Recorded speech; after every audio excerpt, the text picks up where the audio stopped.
बैठ जाओ। Good afternoon all of you. बैठ जाओ।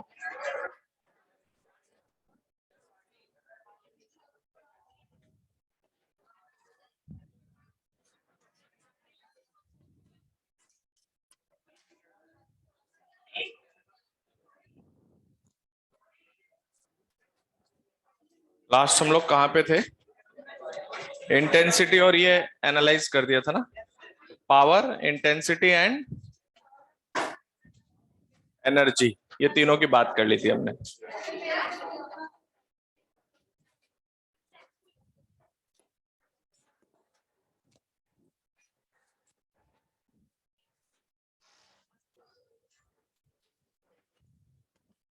तो देखो, ये जो आप फोटोन के लिए जो कुछ भी देख रहे हैं, जो कैलकुलेशंस वगैरह हम लोग देख रहे हैं ना, एनर्जी और इंटेंसिटी और पावर, ये सब नंबर ऑफ फोटोन कैलकुलेशन के लिए है, ठीक है। तो जैसे हमने आपको बताया था कि फॉर एग्जांपल, जैसे एक क्वेश्चन लिखो, on a surface of area, on a surface of area 5 centimeter square, on a surface of area 5 centimeter square, the light of wavelength 2000 angstrom and intensity 10 milliwatt per meter square is incident. Light of wavelength 2000 angstrom and of intensity 10 milliwatt per meter square is incident. Then find out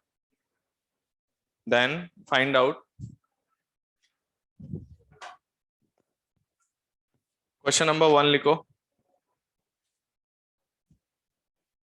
number of photons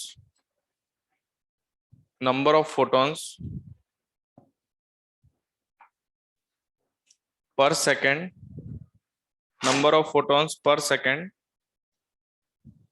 per meter square. Second question, number of photons on the surface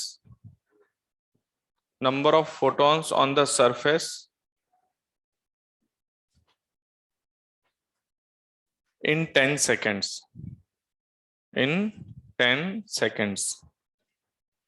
clear? तो देखिए, simple सी चीज है। आपको मैंने intensity क्या बताया था?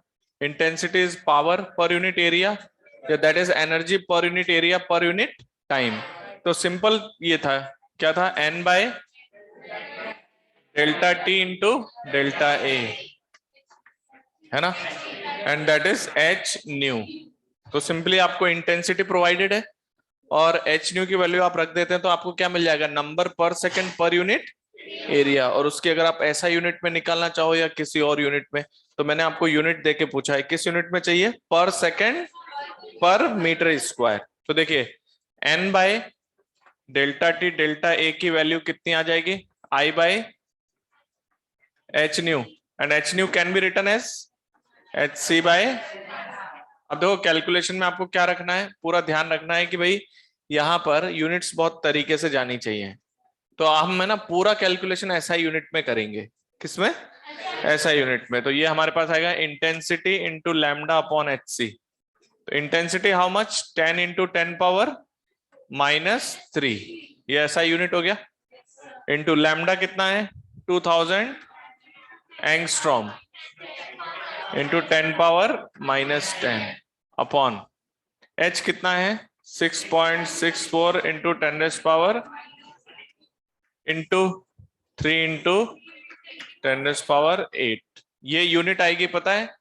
पर सेकेंड पर मीटर स्क्वायर, ये आएगा हमारे पास। तो how much is the number per second per metre square? This value is how much? इसको सिंप्लीफाई करें तो ये अप्रोक्सीमेट 20 के बराबर है इन दोनों का मल्टीप्लीकेशन। तो यहां से बताइए कितना आ रहा है 10 पावर? सॉल्व करके बताओ। इस 20 से 20 को उड़ा दो, 10 पावर माइनस तो नहीं आएगा, प्लस में आएगा, आएगा तो प्लस में।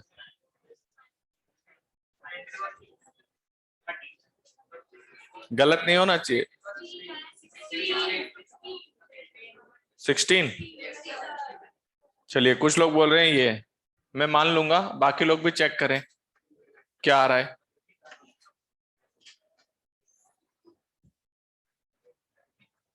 यही आ रहा है, सब लोग चेक करो, मुझे याद नहीं है, आप सोच रहे हो कि मुझे याद है, मैं तो अभी वैल्यू रख के कैलकुलेट करेंगे हम।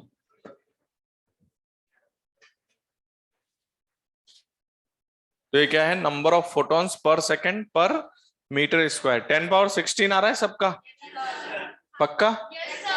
ठीक है। अब देखो इसके बाद जो सेकंड पार्ट है उसमें मैंने सीधा नंबर पूछा है आपसे, तो नंबर निकालने के लिए मुझे किससे मल्टीप्लाई करना होगा इसको, एरिया से और टाइम से। तो अगर हम सेकंड पार्ट में क्या फाइंड आउट करना चाह रहे हैं, नंबर, तो मैंने कितने टाइम में नंबर पूछा है, तो अगर हम इस क्वांटिटी की बात करें, ये है 10⁻16, मुझे अगर n चाहिए तो मैं किससे किससे मल्टीप्लाई कर दूं, एरिया से भी और, तो नंबर n इक्वल्स टू कितना, 10⁻16। एक मिनट, इसकी यूनिट आप ध्यान रखना, 1/सेकंड पर मीटर स्क्वायर, तो डेल्टा ए कितना 5, लेकिन सेंटीमीटर स्क्वायर है तो मीटर स्क्वायर में इंटू डेल्टा टी कितना 10 सेकेंड। तो अगर हम इसको सिंप्लीफाई करते हैं तो हमारे पास नंबर्स आ रहे हैं 5 इंटू 10⁻13 फोटॉन्स, इतने फोटॉन्स गिरे हैं इस सरफेस के ऊपर 10 सेकेंड में। और हम फोटॉन्स के नंबर से कैलकुलेशन इसलिए कर रहे हैं कि आगे चल के जब मेटल से इसमें से इलेक्ट्रॉन इजेक्शन स्टार्ट होगा तो फिर हमें वहां इलेक्ट्रॉन के नंबर काउंट करने पड़ेंगे, तो उसके फंडामेंटल्स पे हम अभी बात करेंगे। पहले इतना क्लियर है सबको?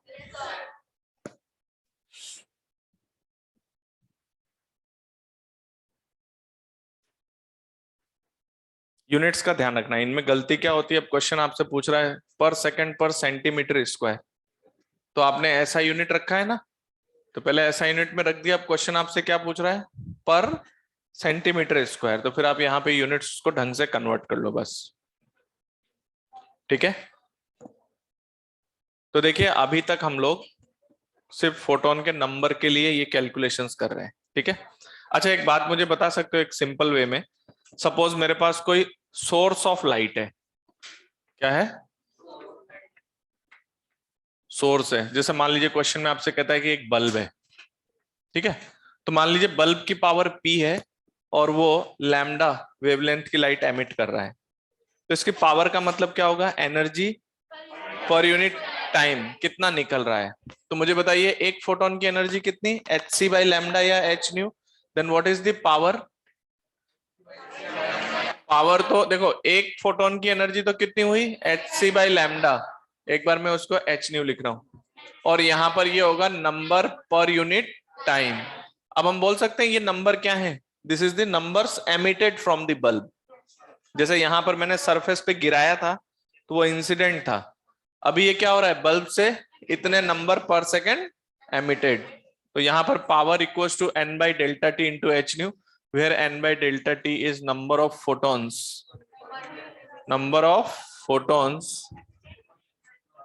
emitted per second।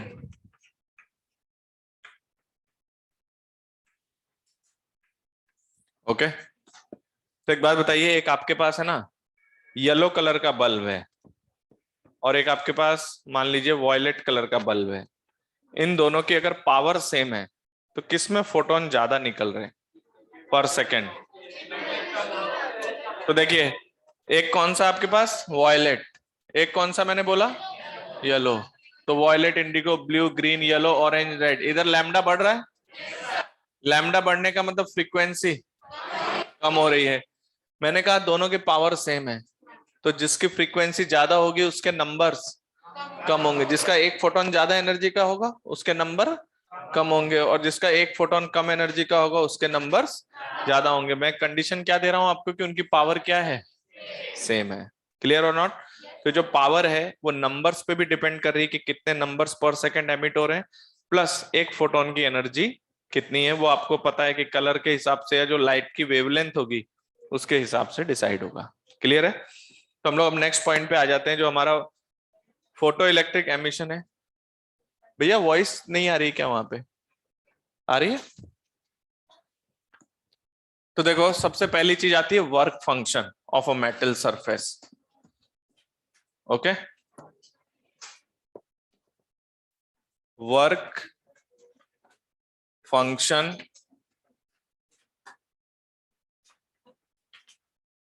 Of a metal, इसका सिंबल क्या देते हैं जनरली? फाई। देखिए work function of metal surface क्या है? It is the minimum energy required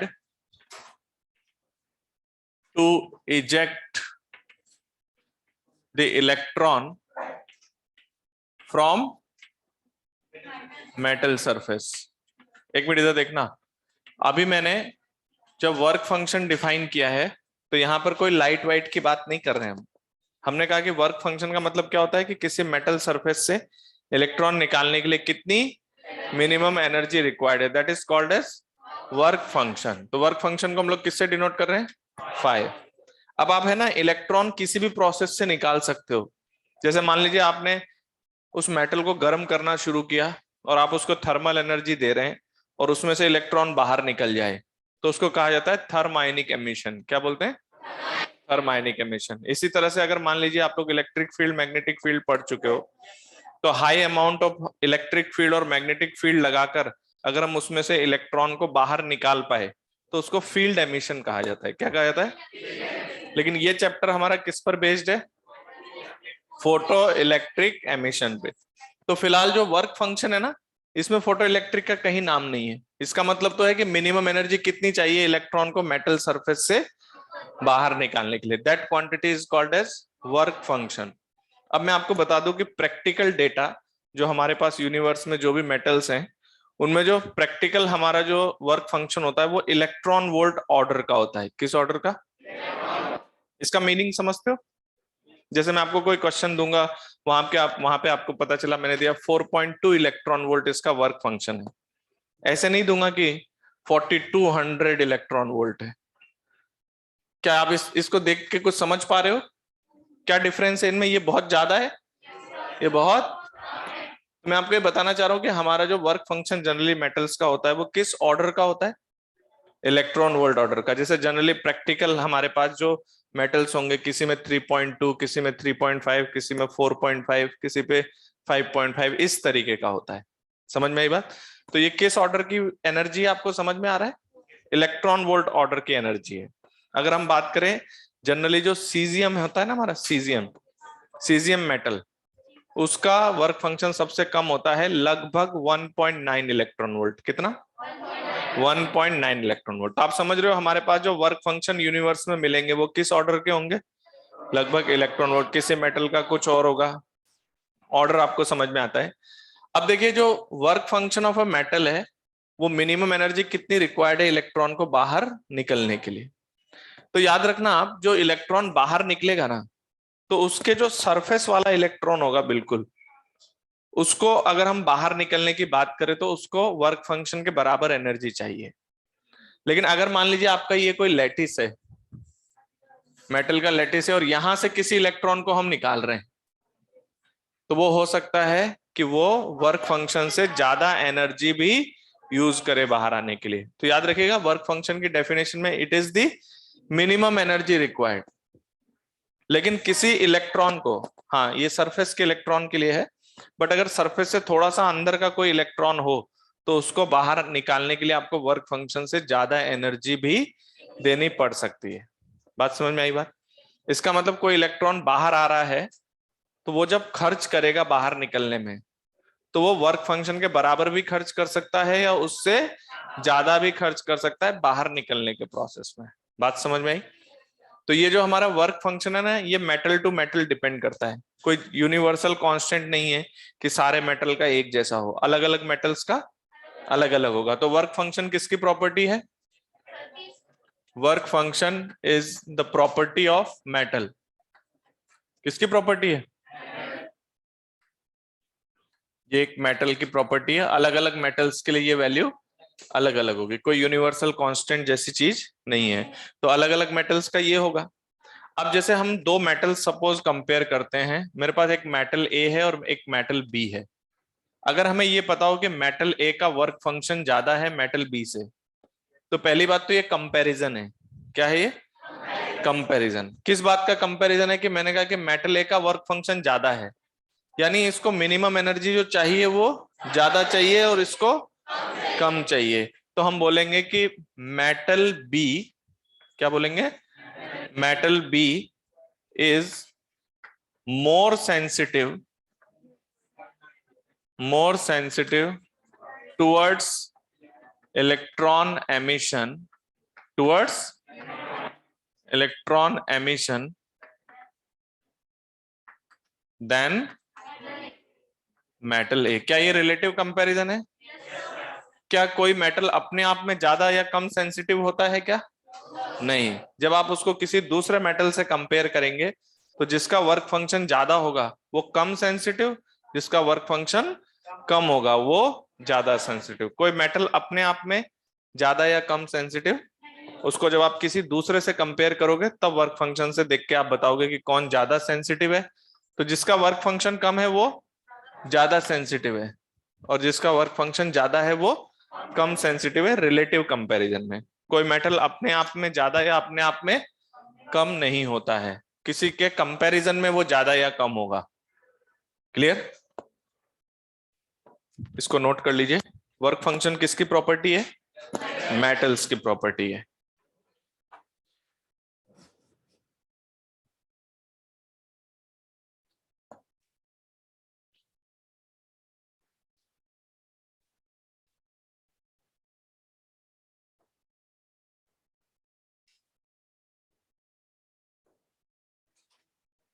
clear?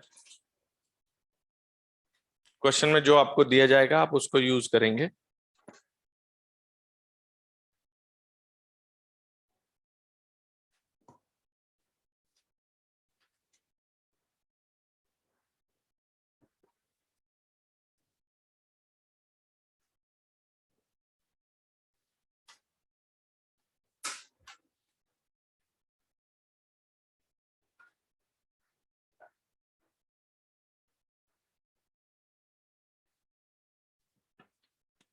तो जिसका वर्क फंक्शन कम होता है वो ज्यादा सेंसिटिव होता है टुवर्ड्स इलेक्ट्रॉन एमिशन, मतलब वो बहुत आराम से इलेक्ट्रॉन दे देगा।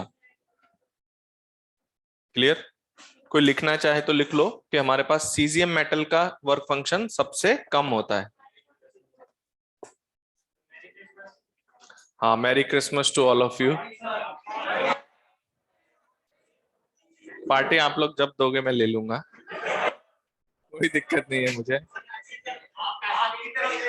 नहीं, आज तो आप लोगों का दिन है ना।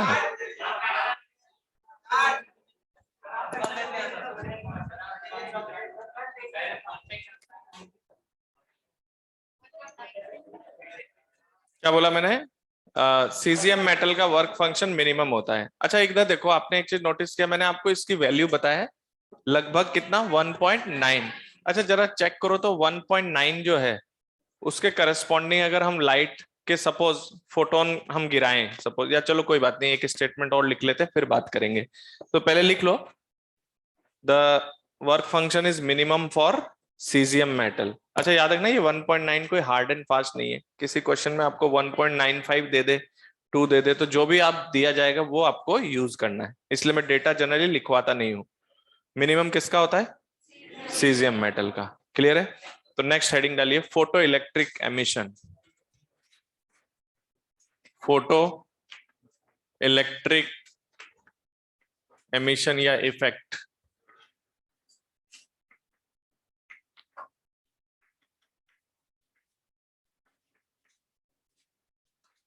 इसके बारे में मैंने लास्ट क्लास में काफी कुछ समझाया हुआ है, तो अब मैं इसकी डेफिनेशन बहुत संभल के बोलूंगा। देखो, फोटो इलेक्ट्रिक एमिशन की डेफिनेशन कैसे बोलेंगे? When the light of sufficient photon energy. क्या बोलेंगे?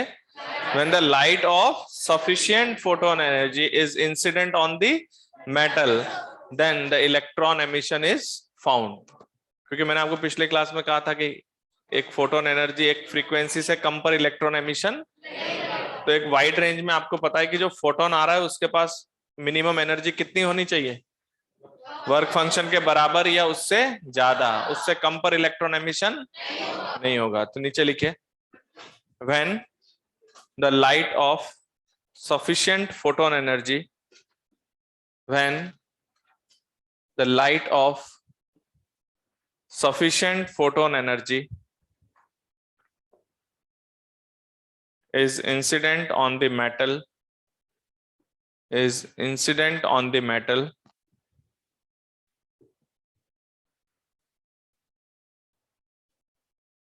then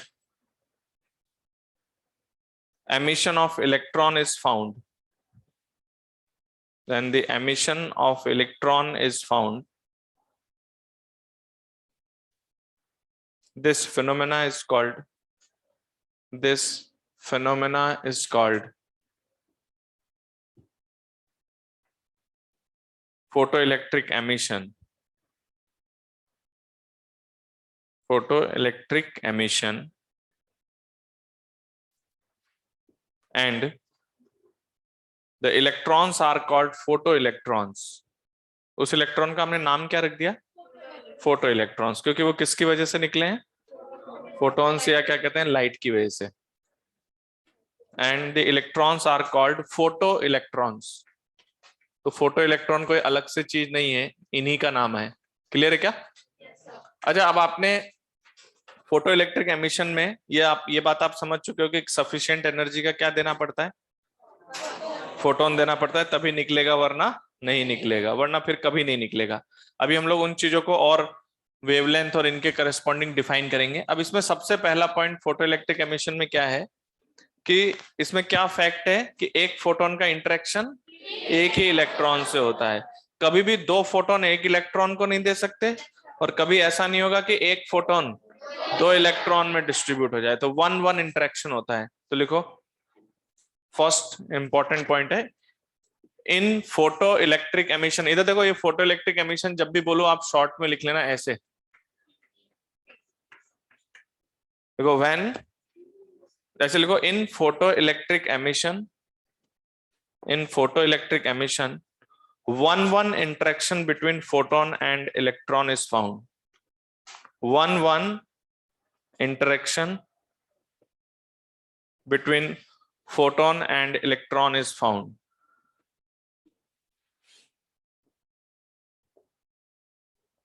पहला कॉन्सेप्ट समझ में आ गया? तो ये कॉन्सेप्ट आप अपनी तरफ से नहीं कर सकते, एक फोटोन एक ही इलेक्ट्रॉन के साथ इंटरेक्ट होता है। तो मुझे बताइए, अगर एक फोटोन सफिशिएंट एनर्जी का नहीं है तब तो वो तो बेकार होना ही है, लेकिन अगर आपका फोटोन सफिशिएंट एनर्जी का हो तब भी ऐसा हो सकता है कि वो इलेक्ट्रॉन को बाहर, हो सकता है वो फोटोन जो है वो इस इलेक्ट्रॉन को मिला ही नहीं, लेटिस में कहीं और चला गया, या मान लीजिए लेटिस में इलेक्ट्रॉन को तो मिला लेकिन इलेक्ट्रॉन बाहर आते वक्त उस एनर्जी को वेस्ट कर गया। तो क्या मैं ये बोल सकता हूं कि एक फोटोन एटमोस्ट 1 इलेक्ट्रॉन लाएगा? एटमोस्ट लाएगा तो एक ही, वरना नहीं लाएगा। लेकिन कभी ऐसा नहीं होगा कि एक फोटोन मान लीजिए बहुत ज्यादा एनर्जी का है तो आप कह दो कि सर वो 3-4 इलेक्ट्रॉन ले आया, ऐसा नहीं होता है। 1-1 इंटरेक्शन है तो लाएगा तो एक ही। और इसमें समझने वाली बात अब ये भी आ गई कि सफिशिएंट होने के बावजूद भी इलेक्ट्रॉन शायद वो फोटोन ना लेके आ पाए, क्योंकि जब वो जाएगा तो हो सकता है वो इलेक्ट्रॉन को मिला ही नहीं, तो फिर वो बाहर कैसे आएगा, वो लेटिस में कहीं और वेस्ट हो गई एनर्जी। और अगर मान लो इलेक्ट्रॉन को मिली भी सही और इलेक्ट्रॉन लेटिस से जब बाहर निकल रहा था तो उसका जो लेटिस स्ट्रक्चर है उसमें उसने अपनी एनर्जी का क्या कर दिया, वेस्ट कर दिया, तो भी इलेक्ट्रॉन बाहर नहीं आएगा। तो नेक्स्ट इंपॉर्टेंट पॉइंट लिखो, अ फोटोन में eject at most 1 electron. A photon में इजेक्ट एट मोस्ट 1 इलेक्ट्रॉन। एक फोटोन ज्यादा से ज्यादा कितने इलेक्ट्रॉन ला सकता है? एक ही ला सकता है, वरना नहीं भी लाएगा। मैं आपको प्रैक्टिकल बताऊं, प्रैक्टिकली क्या एफिशिएंसी होती है। तो प्रैक्टिकली लगभग 0.001% होती है, मतलब 1000 फोटोन में से एक इलेक्ट्रॉन बाहर आता है। तो एफिशिएंसी बहुत कम है इसकी। लेकिन हम क्या करते हैं कि जो फोटोन गिराते हैं तो वो हम भी आपने देखा अभी एक कैलकुलेशन में 10 पावर 16, वो भी पर सेकंड। तो अगर उसमें से 1000 में से भी एक इलेक्ट्रॉन निकल रहे हैं तो भी इलेक्ट्रॉन जो निकलेंगे वो अपने आप में बहुत ज्यादा होंगे। बात समझ गए? लेकिन अगर प्रैक्टिकल ग्राउंड पे बात करें तो हमारे पास जो फोटोन से इलेक्ट्रॉन निकलने की जो एफिशिएंसी है वो बहुत कम होती है, लेकिन अपने आप में उनकी क्वांटिटी बहुत ज्यादा हो जाएगी क्योंकि हम फोटोन ही अपने आप में बहुत ज्यादा गिराया करेंगे। अच्छा, अगर क्वेश्चन आपको प्रोवाइड ना करे तो आप एफिशिएंसी 100% मानेंगे। क्या मानेंगे? तो यहां पर मैं एक चीज लिख देता हूं, efficiency of photo electric emission. Efficiency of photo electric emission, इधर देखिए इसको मैं ईटा लिख रहा हूं। Eta is the number of emitted electrons divided by number of incident photons, number of incident photons। इस रेशो को ही हम क्या बोलेंगे? एफिशिएंसी। ठीक है, और ये जो एफिशिएंसी है अगर आप इसको आप मल्टीप्लाई बाय 100 कर दें then you will get what? Percentage efficiency.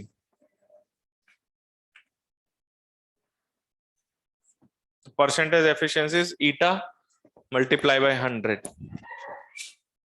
ईटा क्या है? It is the ratio number of emitted electrons divided by number of incident photons. ठीक है, प्रैक्टिकली ये बहुत कम होता है। कई क्वेश्चंस में तो आप ऐसा देखोगे वो कहेगा 10 पावर 6 फोटोन ने एक इलेक्ट्रॉन इजेक्ट किया। तो अगर ओवरऑल देखा जाए तो वो एफिशिएंसी वाइज तो बहुत कम है, लेकिन हम फोटोन ही इतने ज्यादा गिराते हैं कि उसमें से निकलने वाले इलेक्ट्रॉन वो क्वांटिटी में ज्यादा होते हैं।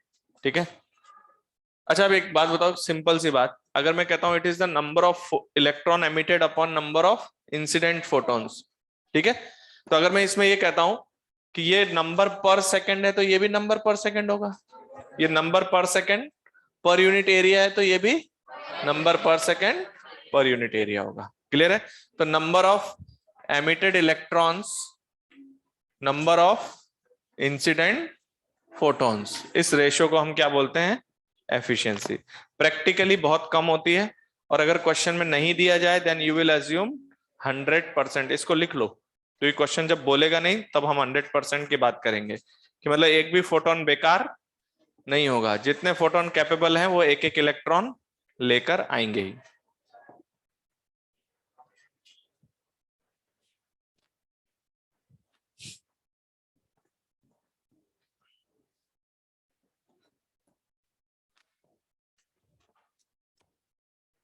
ब्रैकेट में लिख लेना कि अगर एफिशिएंसी नॉट गिवन है then it is assumed 100%। Percentage efficiency 100% लेंगे हम। ठीक है, नेक्स्ट पॉइंट लिखो।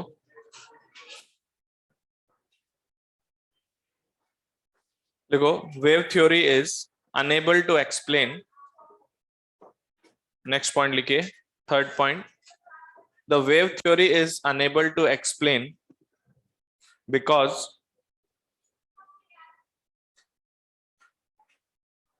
wave theory is unable to explain because according to wave theory,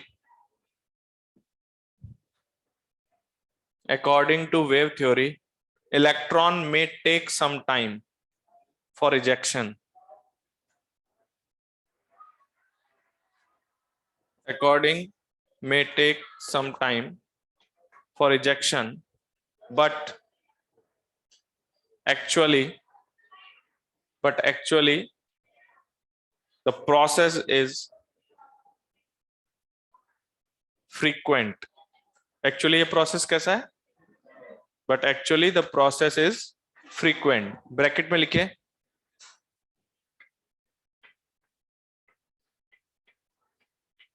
bracket में लिखो the time lag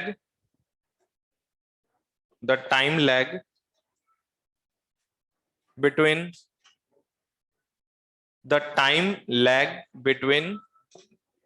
incidence of photon and ejection of electron is about 10 power minus 10 second। देख रहे हो?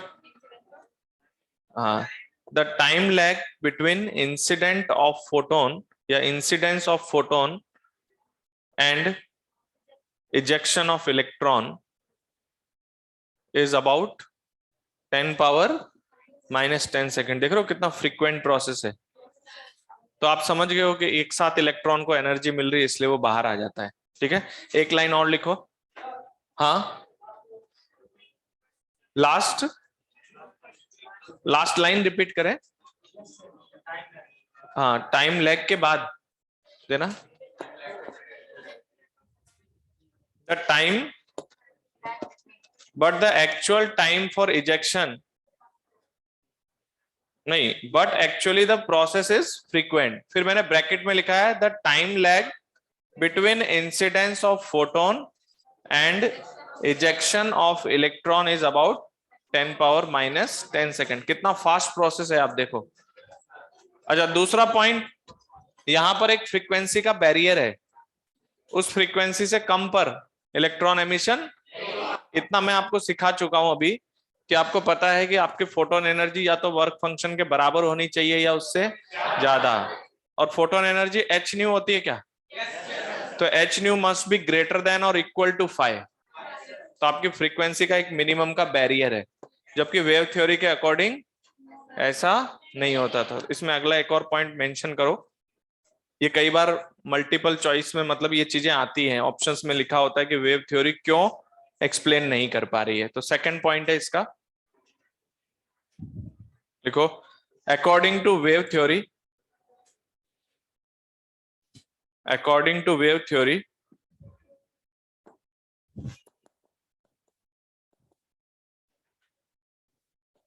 there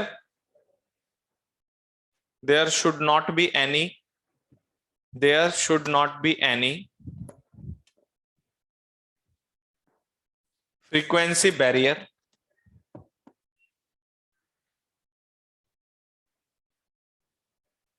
but actually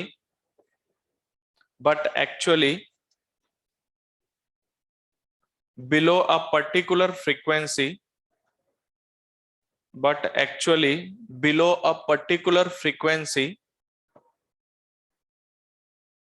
the emission of electron is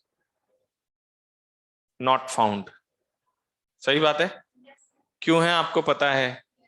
क्योंकि एक बार में एक electron को एक ही फोटोन की एनर्जी मिलती है, और अगर वो कैपेबल नहीं है तो फिर कुछ भी कर लो, इलेक्ट्रॉन बाहर नहीं आएगा। बात समझ गए? तो नेक्स्ट लिखिए थ्रेशोल्ड फ्रीक्वेंसी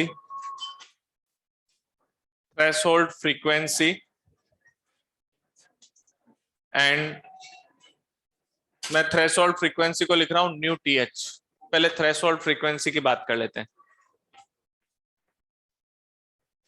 अब देखिए, जब आप किसी मेटल सरफेस पे लाइट गिराओगे तो बार बार मेटल क्या चेक करेगा कि उसका जो फोटोन एनर्जी है एच न्यू वो 5 से बड़ा है या नहीं, यस और नो, या 5 के बराबर है या उससे बड़ा है या नहीं, क्योंकि उससे छोटे पे इलेक्ट्रॉन एमिशन। तो क्या आपको समझ में आता है कि किसी मेटल से इलेक्ट्रॉन निकालने के लिए एक मिनिमम फ्रीक्वेंसी की बात करनी होगी, उससे कम फ्रीक्वेंसी पे इलेक्ट्रॉन एमिशन नहीं होगा। अच्छा मुझे बताओ, ये मिनिमम फ्रीक्वेंसी डिसाइड कौन करेगा? वर्क फंक्शन डिसाइड करेगा।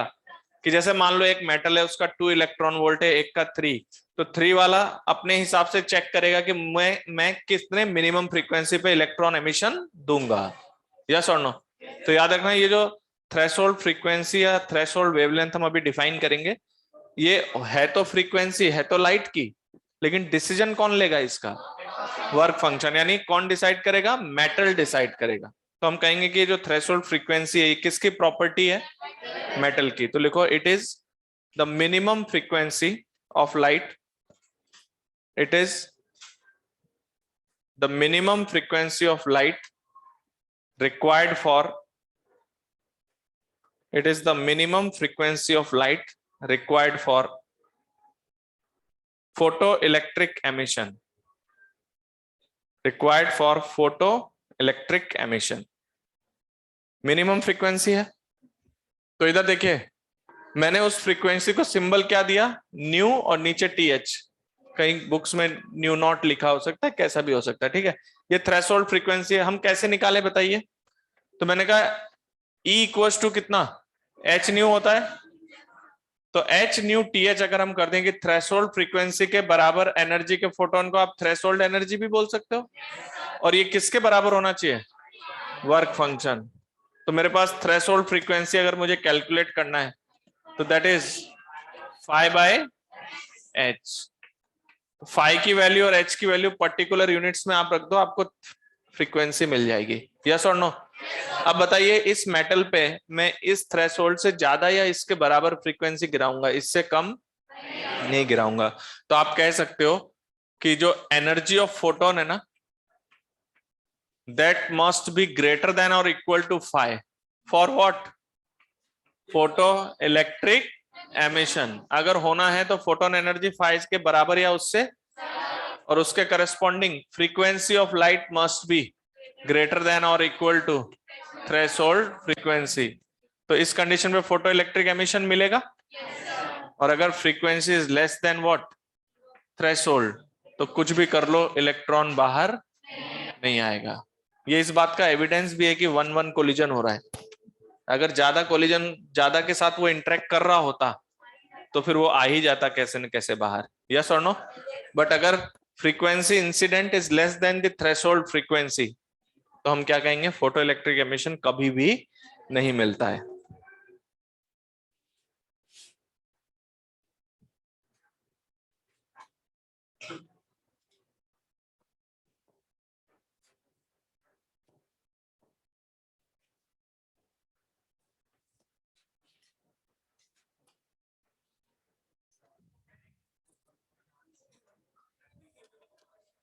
इधर कॉन्सेंट्रेट करो पहले। थ्रेशोल्ड वेवलेंथ, इसको मैं लिखता हूं generally lambda T H, threshold wavelength. Photo electric emission अगर आपको चाहिए तो लाइट की फ्रीक्वेंसी एक मिनिमम फ्रीक्वेंसी है उससे ज्यादा। तो क्या आपको इसका रिवर्स समझ में आता है कि फ्रीक्वेंसी और वेवलेंथ में इनवर्स रिलेशन है? तो क्या हम कह सकते हैं कि एक फ्रीक्वेंसी का मिनिमम बैरियर है, फ्रीक्वेंसी की मिनिमम वैल्यू है, तो वेवलेंथ की एक मैक्सिमम वैल्यू होगी, उससे ज्यादा पर इलेक्ट्रॉन एमिशन, तो हम कहते हैं इसको it is the maximum wavelength of light up to which, talented लोग हैं ना, maximum wavelength of light up to which photo electric emission is found. Clear है क्या? तो देखिए maximum wavelength of light up to which photo electric emission is found, तो maximum wavelength definitely minimum frequency है। तो इसका मतलब H C by lambda T H photon की एनर्जी ये किसके बराबर होनी चाहिए? Phi. Then what is your lambda T h? H c over phi. ये लो कैलकुलेशन हो गई। ठीक है। और फोटो इलेक्ट्रिक एमिशन कब मिलेगा? Lambda less than equal to lambda T h, you will get photo electric emission. But if lambda is less than greater than lambda th, then photoelectric emission will not be found. Definitely frequency की minimum value तो wavelength की maximum value।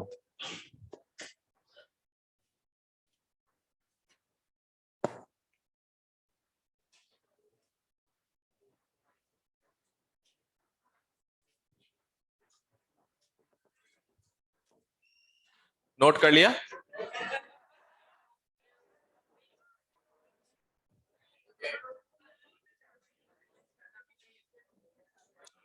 तो देखिए जो wavelength है उसकी एक max limit है और फ्रीक्वेंसी की मिनिमम है, और उस मिनिमम फ्रीक्वेंसी के करस्पॉन्डिंग फोटोन एनर्जी को हम क्या बोलेंगे? जो है थ्रेशोल्ड एनर्जी। ठीक है, ये भी एक मिनिमम वैल्यू है। याद रखना ये दोनों, ये सब कैलकुलेट तो हो रही है लाइट के लिए, लेकिन ये प्रॉपर्टी किसकी है? मेटल्स की, क्योंकि मेटल डिसाइड करते हैं कि थ्रेशोल्ड वेवलेंथ या थ्रेशोल्ड फ्रीक्वेंसी कितनी होगी। आप देख रहे हो 5 पे डिपेंडेंट है, तो मेटल का फाई डिसाइड करेगा कि किस मिनिमम फ्रीक्वेंसी पे उसमें से इलेक्ट्रॉन एमिशन होगा। तो नीचे स्पेशल रिमार्क लिख लो,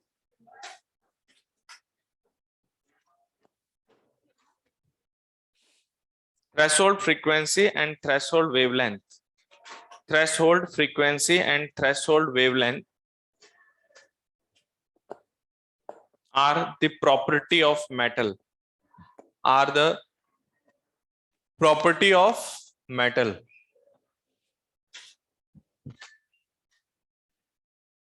ठीक है। अच्छा अब इधर देखो, ये जो कैलकुलेशन आप देख रहे हो, इसमें ना जैसे आपको मैंने Hc की वैल्यू बताया हुआ है, कितना है 12,400 इलेक्ट्रॉन वोल्ट एंगस्ट्रॉम। तो सपोज अगर आपके पास फाई है ना, फाई वो किस ऑर्डर का है, इलेक्ट्रॉन वोल्ट में कोई वैल्यू दी गई, तो आप डायरेक्ट इसको 12,400 रखोगे, तो यहां से जो लैम्डा इवॉल्व होके आएगा वो किस यूनिट में, एंगस्ट्रॉम यूनिट में आएगा। अगर आप फाई किस में यूज करते हो, तो अगर कोई लिखना चाहे तो लिख सकता है कि lambda TH is your 12,400 divided by 5। 5 किस में रखो, तो this answer will be evolve in, थोड़ा यूनिट्स का भी हमें देखना होता है कैसे चलेगा, तो 5 will be in electron volt. तो ये लैम्डा आ जाएगा आपके पास, ठीक है।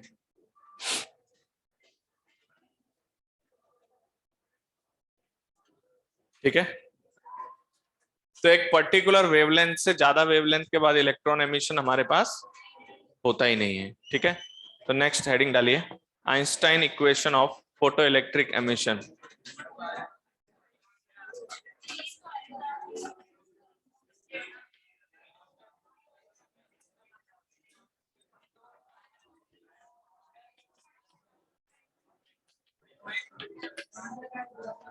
Einstein equation of photo electric emission. ऐसी बहकी बहकी बातें यही लोग कर सकते हैं, नहीं। लाइट को आके क्या किया, अपने लोगों को डाउट आता है तो हम लोग क्या करते हैं, हम लोग ढूंढते हैं यार कहाँ गलती हो गई, ये थ्योरी बदल लेते हैं, लाइट को वेव नेचर से हटा के इधर उधर ले गए।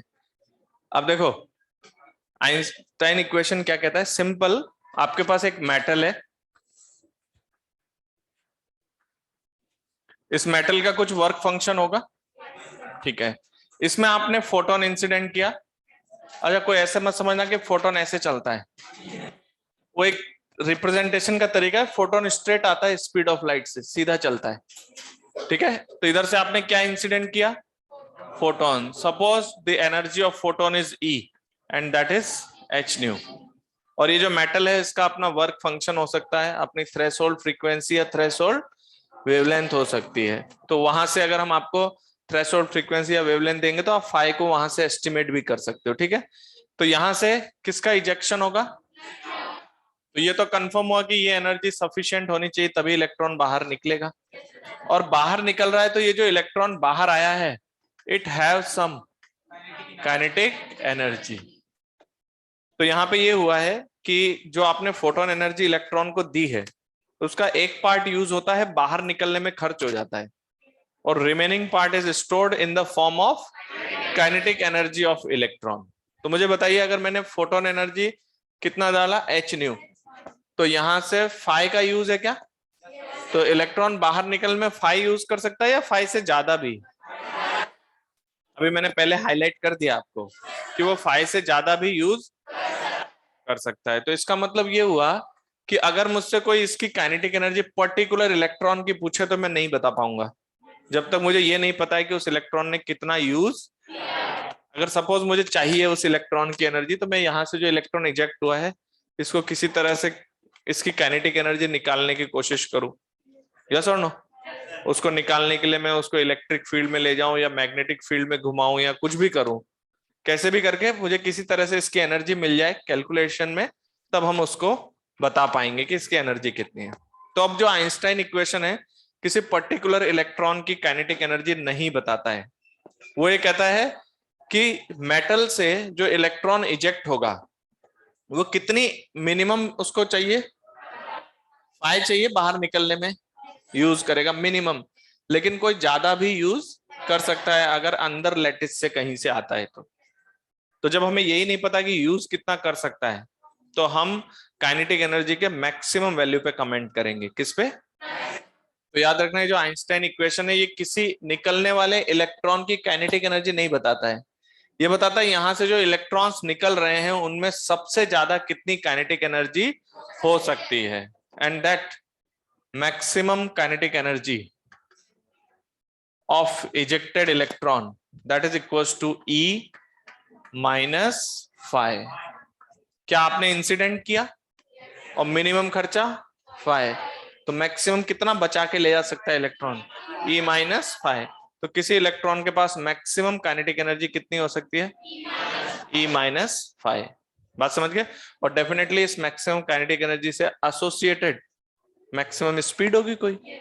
तो इलेक्ट्रॉन जो निकला है जिसके पास मैक्सिमम काइनेटिक एनर्जी होगी उसके पास स्पीड भी मैक्सिमम होगी। तो ये जो Ke max है, this is the maximum energy of ejected electron and that can be written as h nu minus 5. So this is the maximum kinetic energy of ejected electron. ध्यान रखना ये maximum kinetic energy के बारे में बताता है। Kinetic energy के बारे में उस पर्टिकुलर की काइनेटिक एनर्जी चाहिए तो पर्टिकुलर इलेक्ट्रॉन की किसी तरह से आपको पता करना पड़ेगा कि उसकी काइनेटिक एनर्जी कितनी है। ठीक है, तो मैक्सिमम काइनेटिक एनर्जी को आप ऐसे भी लिख सकते हो क्या? हाफ m v max का होल स्क्वायर, जहां ये मास इलेक्ट्रॉन का ही होगा ऑब्वियसली। तो ये मैक्सिमम काइनेटिक एनर्जी है। तो मुझे बताइए यहाँ कौन कौन सी चीज फिक्स है? फाई और h। अगर आप यहां पर बात करें कि यहाँ पर h जो है वो कांस्टेंट है, फ्रीक्वेंसी अलग अलग डालोगे तो इलेक्ट्रॉन जो निकलेंगे उसकी मैक्सिमम काइनेटिक एनर्जी भी अलग अलग होगी। तो मुझे बताइए ये Ke max फ्रीक्वेंसी पर कैसे डिपेंडेंट है? डायरेक्टली, सोच के बोलो, डायरेक्टली प्रोपोर्शनल तो नहीं बोलोगे। देखो मैं बताता हूं, ये लीनियर वेरिएशन है। कैसा है? लीनियर। इसमें क्या होता है, जैसे अगर मैं फ्रीक्वेंसी बढ़ाऊंगा तो Ke max भी बढ़ेगा। तो स्टूडेंट्स को लगता है कहीं प्रोपोर्शनल तो नहीं है, प्रोपोर्शनल नहीं है ये, क्योंकि यहां पर ये कांस्टेंट आ रहा है। तो इसलिए कोई पूछेगा कि Ke max फ्रीक्वेंसी पर कैसे डिपेंडेंट है, तो it is linearly dependent on frequency. ठीक है, तो लीनियरली डिपेंडेंट ऑन फ्रीक्वेंसी होता है हमारा Ke max। इसको प्रोपोर्शनल मत बोल देना। प्रोपोर्शनल कब होता पता है? अगर फ्रीक्वेंसी डबल करने पे ये भी डबल हो जाए, ये ट्रिपल करने पे ये भी ट्रिपल हो जाए, तब तो आप इसको प्रोपोर्शनल बोल सकते थे। अभी ये लीनियरली डिपेंडेंट है। तो पहले इतना नोट करिए। तो आइंस्टाइन इक्वेशन आपको किसके बारे में बताता है? Maximum kinetic energy of ejected electron.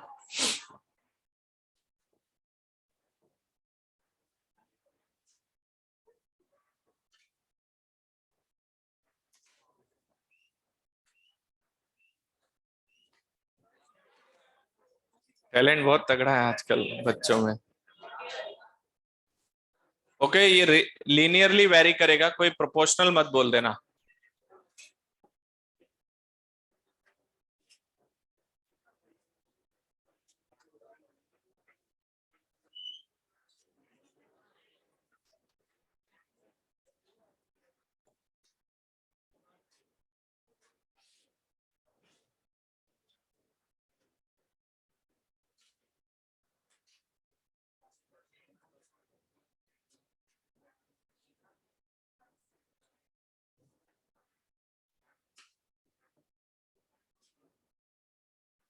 Phi is the property of metal.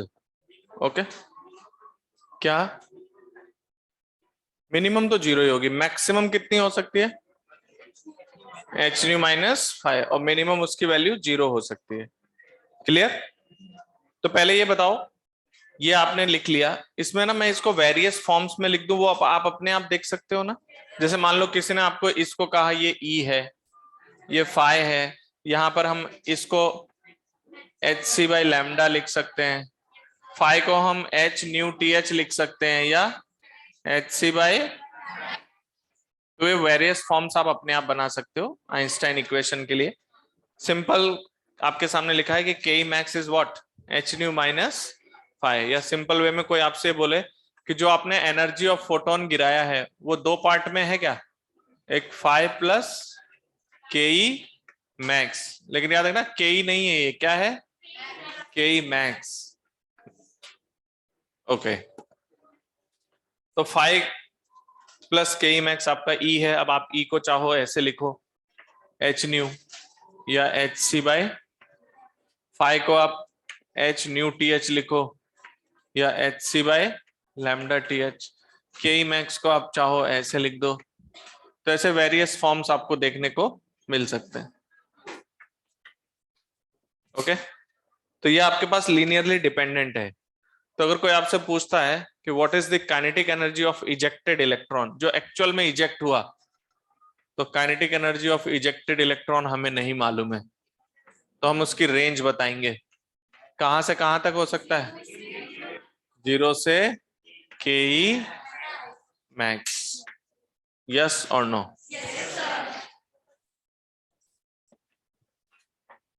तो kinetic energy of ejected electron will lie between 0 to ke max.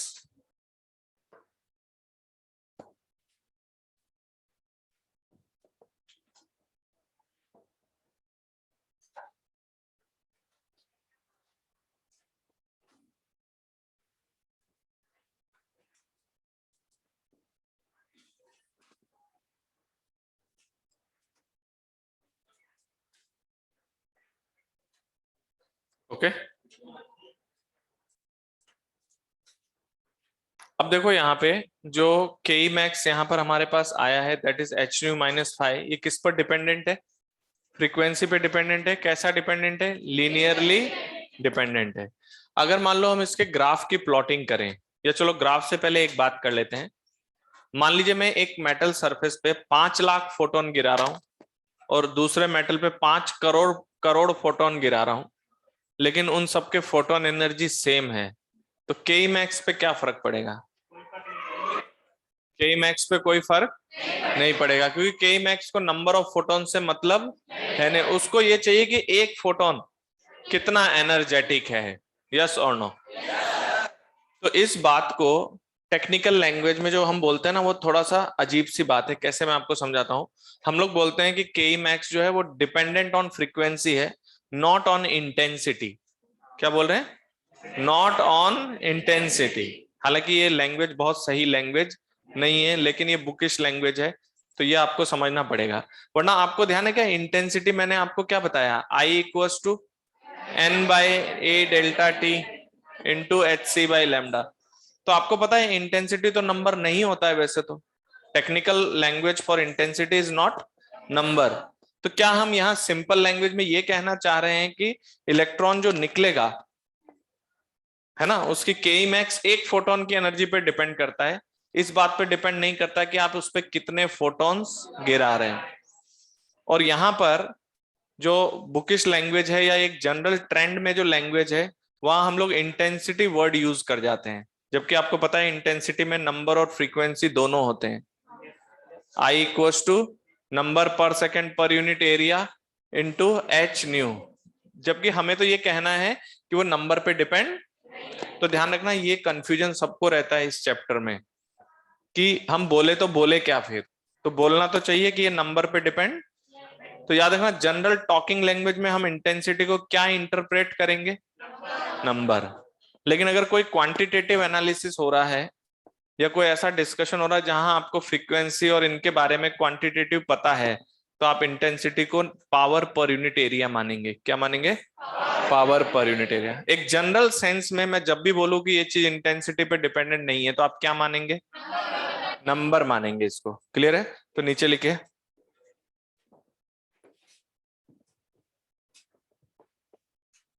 maximum kinetic energy of ejected electron, maximum kinetic energy of ejected electron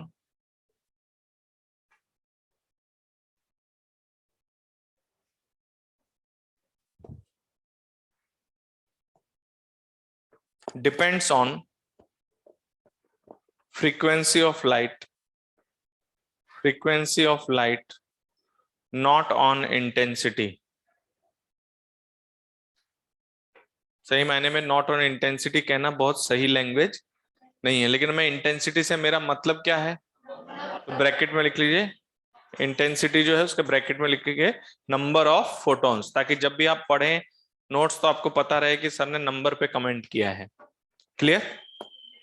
क्योंकि कभी कभी question में confusion create होगा, वो मैं आपको बताऊंगा कि हाँ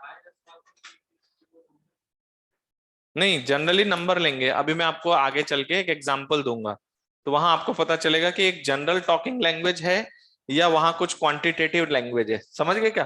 तो आप उससे इंटरप्रेट करेंगे, वो मैं आपको एक एग्जांपल से समझाऊंगा। पहले इतनी बात समझ में आ रही है? ठीक है। तो अब एक बात बताइए, के मैक्स का फ्रीक्वेंसी के साथ अगर हम ग्राफ बनाते हैं तो के मैक्स वर्सेस फ्रीक्वेंसी कैसा ग्राफ बनेगा? Straight line. मुझे बताइए ये ग्राफ कहां से शुरू होगा? उस फोटोन। अच्छा, किसी ने ऑनलाइन में पूछा है कि सर ये एक फोटोन की एनर्जी है। डेफिनेटली ये किसकी एनर्जी है? एक फोटोन की एनर्जी। इलेक्ट्रॉन एक फोटोन की एनर्जी को ले रहा है। ठीक है, मैंने कई बार बोला है ये बात। इधर एच न्यू एक फोटोन की एनर्जी है। ठीक है, अगर ये फाइव के बराबर है तो के मैक्स 0 आएगा, और अगर ये 5 से ज्यादा है तो के मैक्स की कुछ वैल्यू आएगी। तो आपको पता है इलेक्ट्रॉन एमिशन थ्रेशोल्ड फ्रीक्वेंसी के बाद ही शुरू होता है। तो थ्रेशोल्ड फ्रीक्वेंसी और उससे ज्यादा पर ही ये ग्राफ प्रैक्टिकली एग्जिस्ट करेगा। तो हमने थ्रेशोल्ड फ्रीक्वेंसी से आगे का ग्राफ बना दिया। तो ये जो ग्राफ है इसका स्लोप तो h के इक्वल है, यस और नो? और y एक्सिस पे इंटरसेप्ट -5। तो हम डॉटेड इसलिए बना रहे हैं इसको ताकि आपको पता रहे कि ये प्रैक्टिकली ये ग्राफ एग्जिस्ट, लेकिन ज्योमेट्रिकली कहां इंटरसेक्ट करेगा? इस पॉइंट पे। तो ये आपका के मैक्स है वर्सेस फ्रीक्वेंसी। ठीक है, ये ग्राफ एक लीनियर फंक्शन है, और ये जो कट लगेगा ये कौन सा पॉइंट है? Five, technically -5।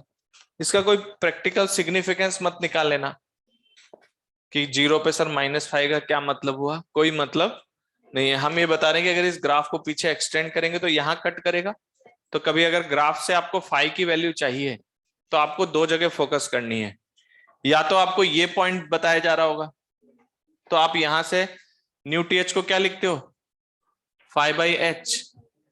तो 5 निकालने के लिए या तो ये मिल जाए तो 5 निकल जाएगा, या फिर ये ग्राफ यहां कहां पर इंटरसेक्ट कर रहा है, अगर ये पॉइंट मिल जाए तो उसका मॉड जो है वो 5 के इक्वल है। कोई डाउट आया? स्लोप h ऐसे आया, y equals to mx plus c। m कितना हुआ? h। ठीक है,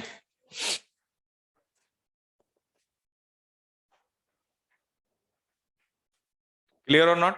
अच्छा, अगर मैं इसी ग्राफ को बनाऊं दो मेटल्स के लिए, क्या चेंजेस आएगा? फॉर टू मेटल्स क्या चेंज आएगा? 5 में चेंजेस आएगा, तो स्लोप पैरेलली रहेगा।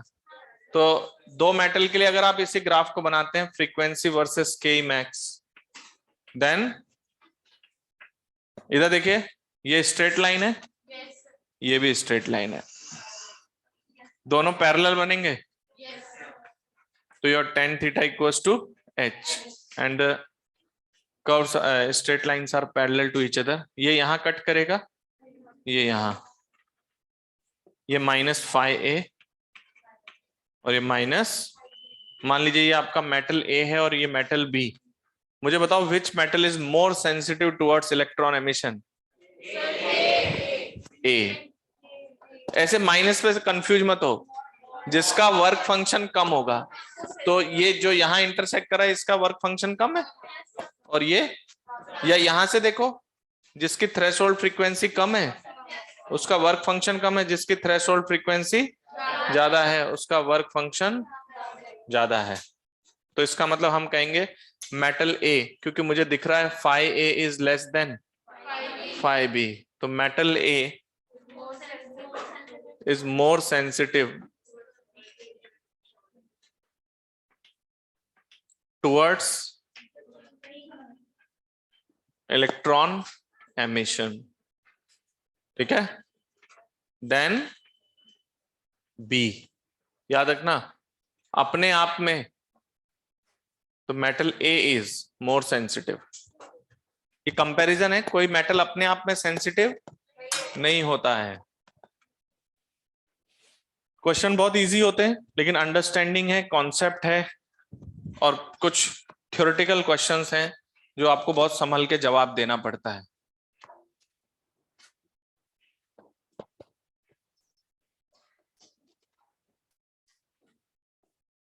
तो आपके पास आइंस्टाइन इक्वेशन क्या है? Basically K max equals to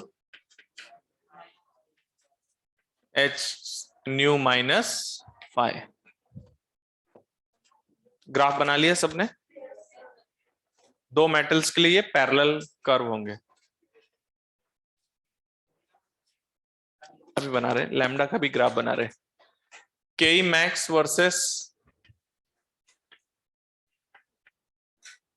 के max can be written as H C by, या देखो K max versus lambda, lambda is the wavelength of light. इसी एक्सप्रेशन को कैसे लिखोगे आप? K max equals to H C by lambda minus five. अभी note कर लिया क्या सबने? भैया एक बार उधर कर दीजिए कैमरा, पहले नोट कर लो सभी, फिर हम लोग आगे आते हैं। आपको पता है ग्राफ डायरेक्ट आते हैं जेई एडवांस में। अब एक्सरसाइज 4 में जाके देखो, मतलब ग्राफ आते हैं डायरेक्ट, 3-4 ग्राफ बने हुए होते हैं कंपेयर कराने के लिए कि कौन सा होगा कौन सा नहीं होगा।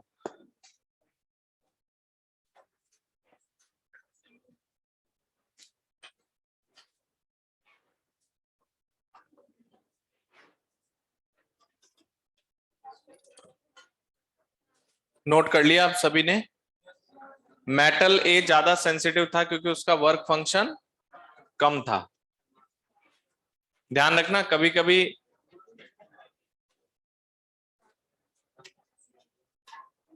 देखो ग्राफ्स में हम लोग किसी मेटल के बारे में डायरेक्ट लिख देते हैं इट इज मोर सेंसिटिव, तो आप उसको सोच समझ के जवाब देना। सेंसिटिव अपने आप में नहीं होता है, वो किसी से कंपेयर होकर ही वो सेंसिटिव होगा, या लेस या मोर जो भी है। अब देखो नेक्स्ट ग्राफ बना रहे हैं के मैक्स वर्सेस, देखो इसका ग्राफ बनाना है तो ये तो सबको दिख रहा होगा कि लैम्डा बढ़ाएंगे, लैम्डा बढ़ाएंगे तो क्या होगा? के मैक्स घटता जाएगा, क्योंकि लैम्डा बढ़ाएंगे तो फोटोन एनर्जी कम होगी। तो इसके करस्पॉन्डिंग ये आपका वेवलेंथ वर्सेस के मैक्स तो घटेगा ये। अच्छा अगर आप इसकी मोनोटोनिसिटी डिस्कस करो तो इसको एक बार लैम्डा के रेस्पेक्ट में डिफरेंशिएट कर दो, क्या आएगा बताओ? इसको डिफरेंशिएट करने पे आएगा minus H C by lambda square.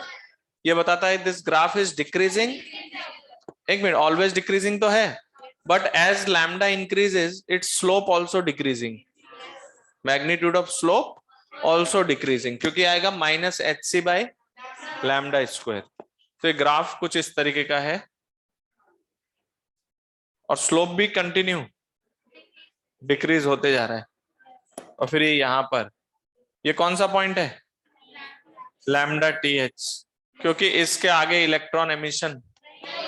अच्छा अगर ये ग्राफ इसके आगे बनता ना, तो पता है मान लो बनता, तो लैम्डा टेंड्स टू इंफिनिटी, ये tends to -5, lambda tends to infinity. हालांकि वो एग्जिस्ट नहीं करेगा, क्योंकि आपको पता है लैम्डा टी एच के बाद इलेक्ट्रॉन एमिशन नहीं होगा, तो उसके पहले पहले ही बनेगा, उसके बाद। बट अगर टेक्निकली मैथमेटिकली अगर मैं इसको बनाना चाहूं तो एज अ डॉटेड ये यूं जाएगा और -5 पे जाके ये कांस्टेंट होगा, at it will touch at infinity. कहां पे टच करेगा? इंफिनिटी। क्लियर है? तो के मैक्स वर्सेस लैम्डा का ग्राफ ऐसा है, लैम्डा बढ़ने के साथ के मैक्स घट रहा है, लेकिन साथ के साथ इस ग्राफ का अगर हम मैग्नीट्यूड ऑफ स्लोप की बात करें तो दैट इज ऑल्सो डिक्रीजिंग।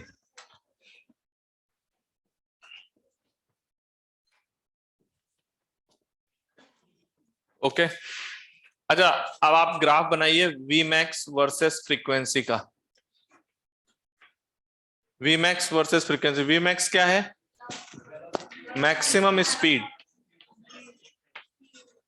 तो मेरे पास ये फंक्शन है ना, तो मेरे पास के मैक्स किसके इक्वल है? that is h nu minus phi, and this can be written as half m v maximum का square equals to h nu minus phi. यही है? Then what is v max? v max whole square equals to 2, इधर से मैंने h भी common ले लिया, 2h by m, कोई दिक्कत तो नहीं किसी को? nu minus phi by h. क्या आपको लगता है this phi by h can be written as, it is the threshold frequency. क्या है ये? Threshold frequency. तो कैसा function? Y square equal to 4ax जैसा, लेकिन जिसका वर्टेक्स ओरिजिन पे कहां पर है? Vertex Y square equal to 4x का वर्टेक्स होता है ओरिजिन पे, y माइनस y1 का whole square equal to 4ax minus x1 का होल स्क्वायर, उसका वर्टेक्स होता है x1 y1 पे. तो ये पैराबोला तो राइट वर्ड ओपनिंग है, ठीक है, लेकिन इसका वर्टेक्स कहां पर होगा? Nu equals to nu TH. तो अगर आप इस ग्राफ को प्लॉट करेंगे 1 मिनट, फ्रीक्वेंसी और किसका? Vmax वर्सेस फ्रीक्वेंसी, तो ये ग्राफ कुछ ऐसा बनेगा. नीचे वाला ग्राफ एग्जिस्ट नहीं करता है क्योंकि स्पीड नेगेटिव, इसलिए हम ग्राफ को ऐसा ही बनाएंगे. कहां से स्टार्ट होगा? थ्रेशोल्ड फ्रीक्वेंसी पे. एक्चुअली ये ऐसा पैराबोला था पहले, इस तरीके का राइटवर्ड ओपनिंग पैराबोला. इसका वर्टेक्स कहां है? Nu TH comma 0. अब ये लोअर पार्ट हम नहीं बना सकते क्योंकि स्पीड नेगेटिव नहीं होती है, it is the maximum speed. Clear और नॉट? तो दिस कर्व इज पैराबोला.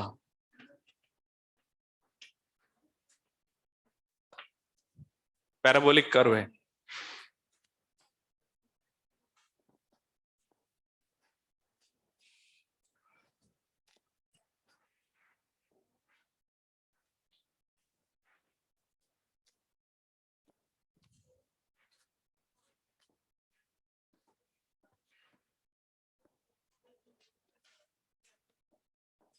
अच्छा, K max versus 1 upon lambda का graph. K max versus 1 upon lambda कैसा ग्राफ बनेगा? तो ये होगा K max equals to H C by lambda होता है ना, तो H C by lambda minus 5. ये 1 upon lambda is taken on X axis और this is on Y axis. कैसा ग्राफ होगा? स्ट्रेट लाइन जिसका स्लोप एच सी होगा. तो your 1 upon lambda versus K max. Okay, ये ग्राफ भी straight line है, बस फर्क सिर्फ इतना सा है कि ये tan थीटा इस बार h इंटू सी के बराबर है, और ये y एक्सिस पे जब आप इंटरसेक्ट करेंगे तो वो तो कोई दिक्कत नहीं है, वो तो कहाँ जाएगा? -5. लेकिन ये पॉइंट जिसको आप न्यू टीएच कह रहे थे, that is your 1 by lambda TH. क्या कहते हो?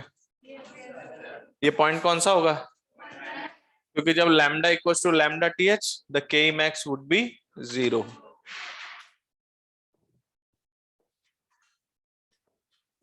ये इतने सारे ग्राफ आते हैं.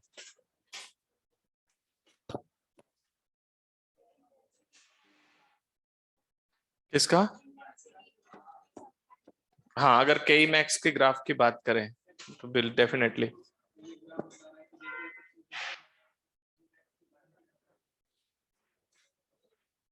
हाँ, उसमें वी मैक्स के बढ़ने की रफ्तार क्यों बोलो? ये अलग वैल्यू है बेटा, दो अलग वैल्यू का कंपैरिजन है. हाँ, ग्राफ का स्लोप घट रहा है, उसमें कोई दिक्कत नहीं है. फ्रीक्वेंसी बढ़ेगी तो इसको ऐसे मत बोलो फ्रीक्वेंसी बढ़ेगी, इसको ऐसे समझो कि अगर फ्रीक्वेंसी ज्यादा हो गई तो वी मैक्स भी आपको वहां से ज्यादा मिलेगा. वी मैक्स का नेचर देखो ना आप, अगर आपको वी मैक्स का नेचर देखना है तो दिख रहा है आपको, जैसे जैसे आप न्यू बढ़ाओगे स्पीड तो बढ़ ही रही है, लेकिन इसका स्लोप कम हो रहा है, बढ़ने की स्पीड कम है. चले आगे, हालांकि उसका कोई मतलब नहीं है. मतलब हम ये कह रहे हैं कि भाई आप ये कहना चाह रहे हो ना कि यहाँ पर सेम डी न्यू करने पे और यहाँ पे सेम डी न्यू करने पे जो वी मैक्स में जो रेंज बनेगी वो अलग होगी। समझ में आई बात? चलें आगे। अब देखो इसका जो क्वेश्चंस होते हैं वो बहुत इजी होते हैं, आप कर सकते हो। तो क्वेश्चंस करने से पहले हम कुछ कॉन्सेप्ट और इंट्रोड्यूस कर रहे हैं। अभी देखो आपको क्या करना है, इसके क्वेश्चन के लिए आपको न्यू दे देंगे, उससे आप फोटोन एनर्जी निकाल लोगे। फाई दे देंगे, उससे आप क्या कहते हैं के मैक्स और वी मैक्स ये सब निकाल सकते हो। ठीक है, इसलिए हम लोग कुछ कॉन्सेप्ट्स और ऐड कर रहे हैं। तो नेक्स्ट हेडिंग डालिए फोटो सेल।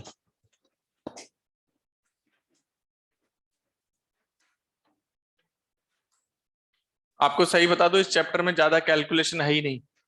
या तो आपको के मैक्स और ये सब निकालना है, या फिर आपको आगे कुछ करंट वरंट निकालना है। अभी देखते हैं कैसे आएगा। तो देखिए, we are discussing over here photo cell. It is the experimental setup for photo electric emission. तो देखिए फोटो सेल में क्या है, एक इस तरीके की ट्यूब है आपके पास, उसमें वैक्यूम है।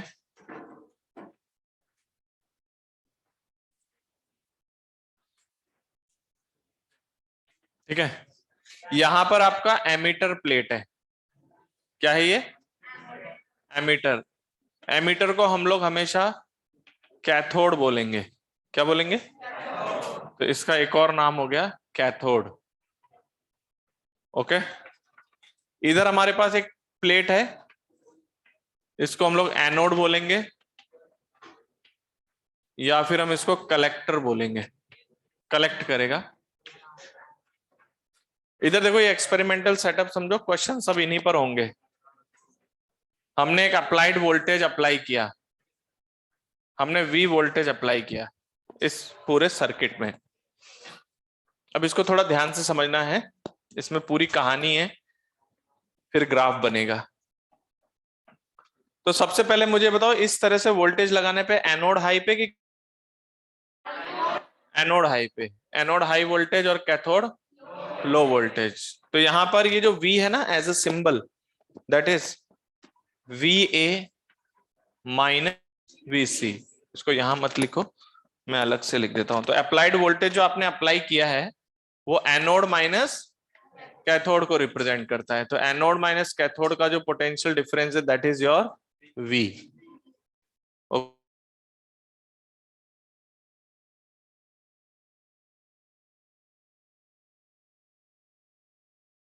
बैटरी को पलट देंगे तो ये हमारा मैथमेटिकल वैल्यू नेगेटिव आ जाएगा, जिसका मीनिंग होगा कि कैथोड हाई पर है, और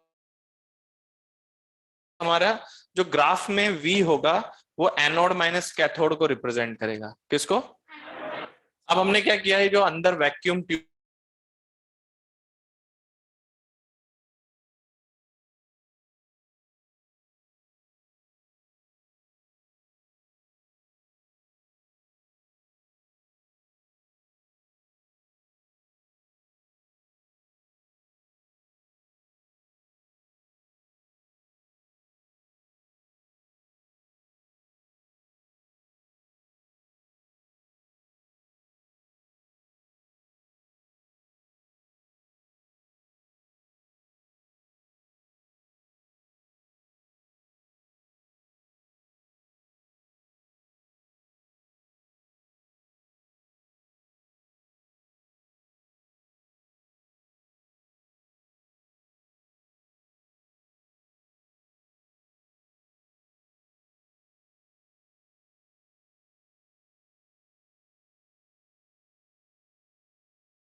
भाई मुझे ये कैमरामैन का ही लग रहा, जैसे सर बोलते हैं इम्पोर्टेंट टॉपिक है जल्दी से डिस्कनेक्ट कर देता। एंड चैप्टर में भी किया था और यहाँ भी कर दिया,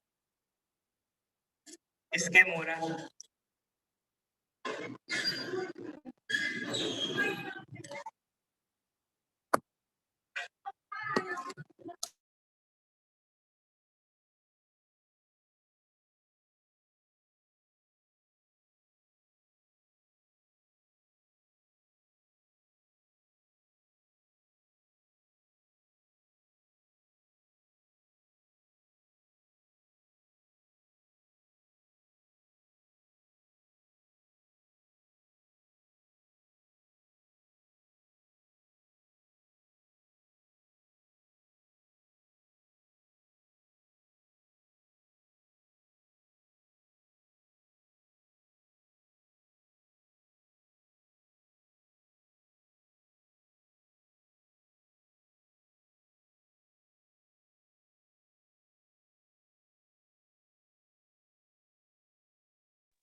rate of flow of charge, तो एक इलेक्ट्रॉन पे कितना चार्ज है?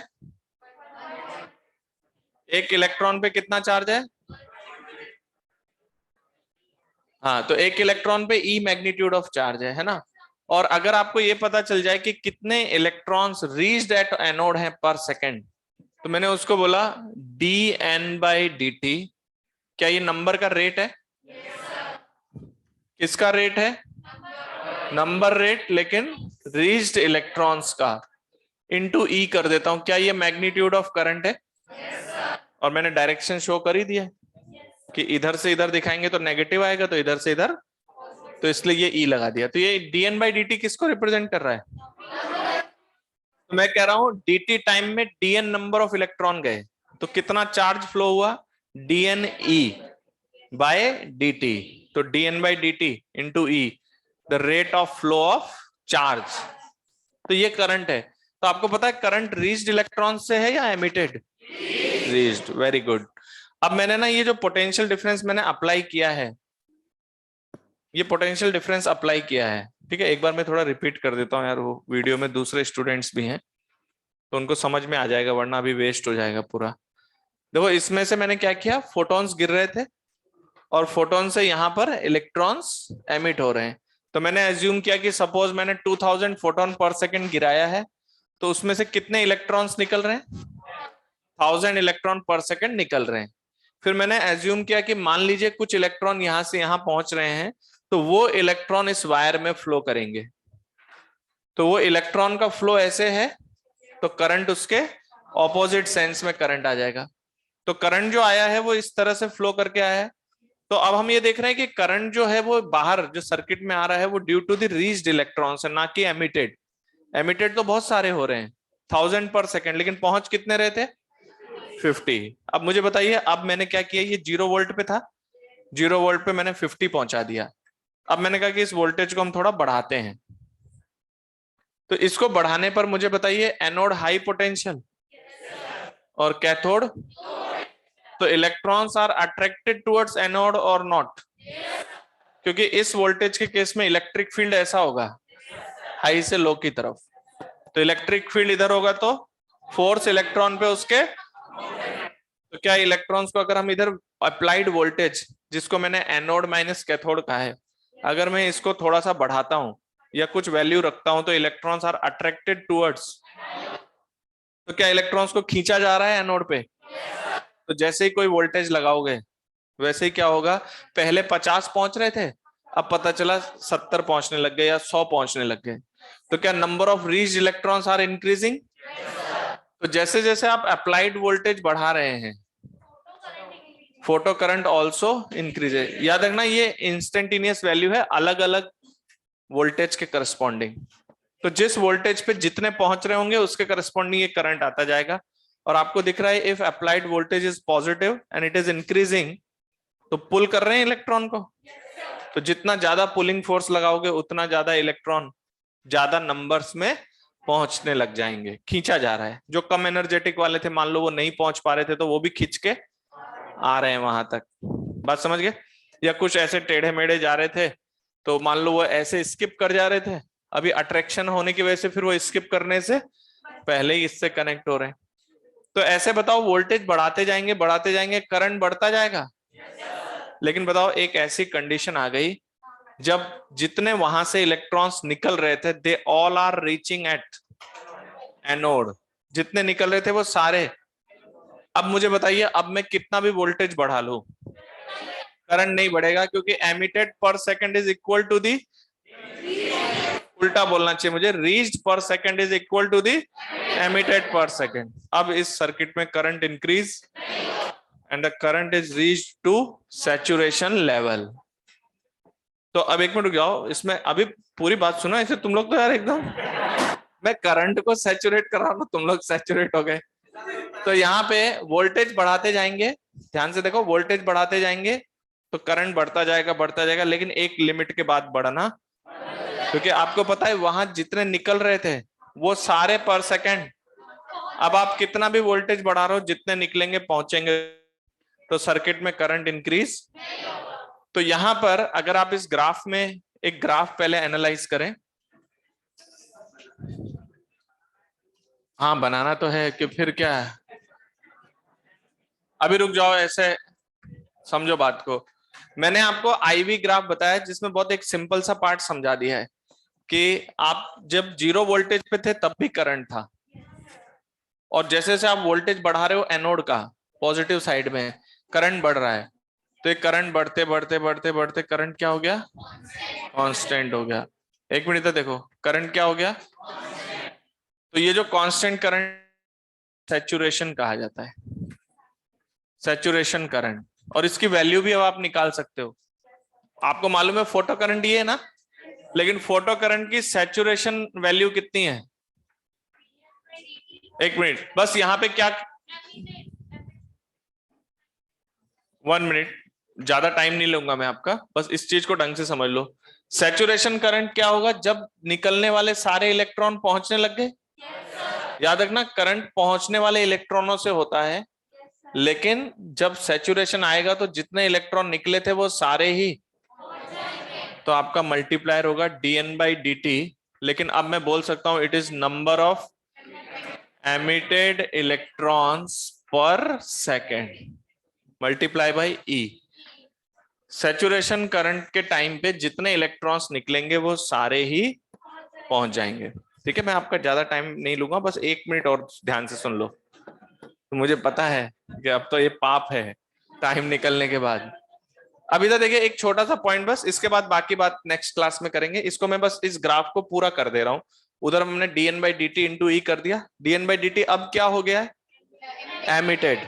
एमिटेड जो है, क्योंकि reached value is equal to the emitted. Clear? अब हम बात कर रहे हैं सैचुरेशन के बाद मैं इस वोल्टेज को थोड़ा चेंज कर दे रहा हूं। तो वापस आप 0 पे आ जाओ। 0 पे कितने पहुंच रहे थे?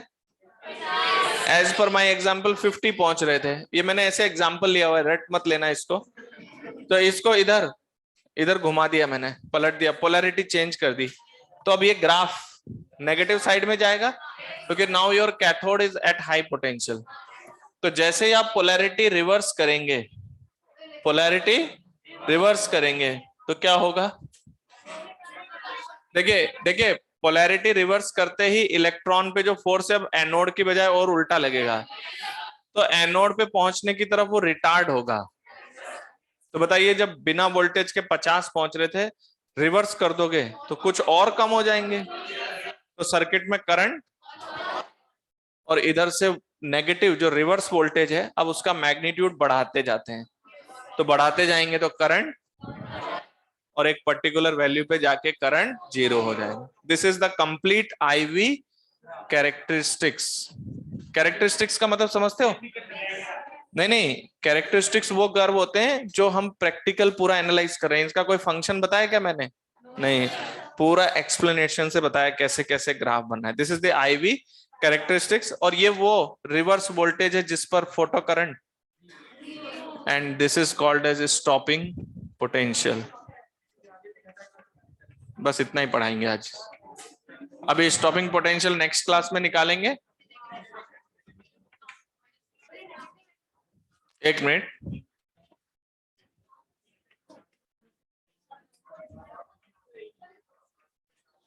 देखो एक मिनट सुन लो। ये जो लोग बोल रहे हैं नेगेटिव है क्या, इधर देखिए, इस ग्राफ में ये लोकेशन नेगेटिव है। Suppose your reverse voltage is 5 volt, तो उसका मतलब है कैथोड माइनस एनोड तो +5 है, और एनोड माइनस कैथोड, ये माइनस ऑफ VSP, यानी ये स्टॉपिंग पोटेंशियल का मैग्नीट्यूड है ये। और इस ग्राफ में इसकी लोकेशन नेगेटिव साइड में, इसलिए मैंने -VSP लिखा है। क्लियर है क्या? यानी VSP इज अ मैग्नीट्यूड, और इसका नाम है स्टॉपिंग पोटेंशियल और कट ऑफ पोटेंशियल। तो इस ग्राफ का पूरा जो आउटकम है, अब देखो नेक्स्ट क्लास में इस पे क्वेश्चन किस पे होगा। देखो, एक Ke max पे, नेक्स्ट क्लास में मैं बताऊंगा VSP कैसे निकलेगा, और सैचुरेशन करंट।